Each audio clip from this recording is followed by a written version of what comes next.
ઓગળના ખારિયા ગામે મેલડી માતાજીનો ભવ્ય પાટોત્સવ, 26 ફૂલોના ગરબા મુખ્ય આકર્ષણ. બનાસકાંઠા જિલ્લાના ઓગળ તાલુકાના ખારિયા ગામે બનાસ નદીના રમણીય પટમાં બિરાજમાન શ્રી મેલડી માતાજીના મંદિરે વાર્ષિક પાટોત્સવની ભવ્ય અને ભક્તિમય ઉજવણી કરવામાં આવી હતી. ચૈત્ર માસના પવિત્ર દિવસોમાં યોજાયેલા ધાર્મિક મહોત્સવને લઈને સમગ્ર પંથકમાં શ્રદ્ધા અને ભક્તિનો માહોલ છવાઈ ગયો હતો.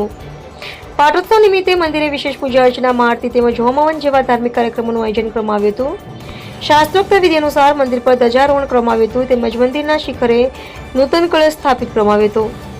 સમગ્ર વિસ્તાર જય મેલડી માના ગુંજતા નાદથી ગુંજી ઉઠ્યો હતો, જેને કારણે ભક્તોમાં અનેરો ઉત્સાહ જોવા મળ્યો હતો. આ સમગ્ર આયોજનને સફળ બનાવવા ખારિયા ગામની યુવા ટીમે મહત્વપૂર્ણ ભૂમિકા ભજવી હતી. યુવાનોએ રાત દિવસ મહેનત કરીને તમામ વ્યવસ્થાઓ સુચારૂ રીતે સંભાળી હતી. સાથે જ ગામના દાતાઓના આર્થિક સહયોગથી આ ભવ્ય આયોજન શક્ય બન્યું હતું. મોટી સંખ્યામાં ભક્તોએ મંદિરે પહોંચી માતાજીના દર્શન કરીને ધન્યતા અનુભવી હતી તેમજ સમૂહમાં પ્રસાદ રૂપે ભોજન ગ્રહણ કર્યું હતું. મહોત્સવનું મુખ્ય આકર્ષણ તરીકે રાત્રિના સમયે યોજાયેલા 26 ફૂલોના ગરબા રહ્યું હતું. પરંપરાગત સંગીત અને ભક્તિભાવ સાથે રમાયેલા ગરબાએ ગુજરાતની સાંસ્કૃતિક પરંપરાને જીવંત કરી હતી.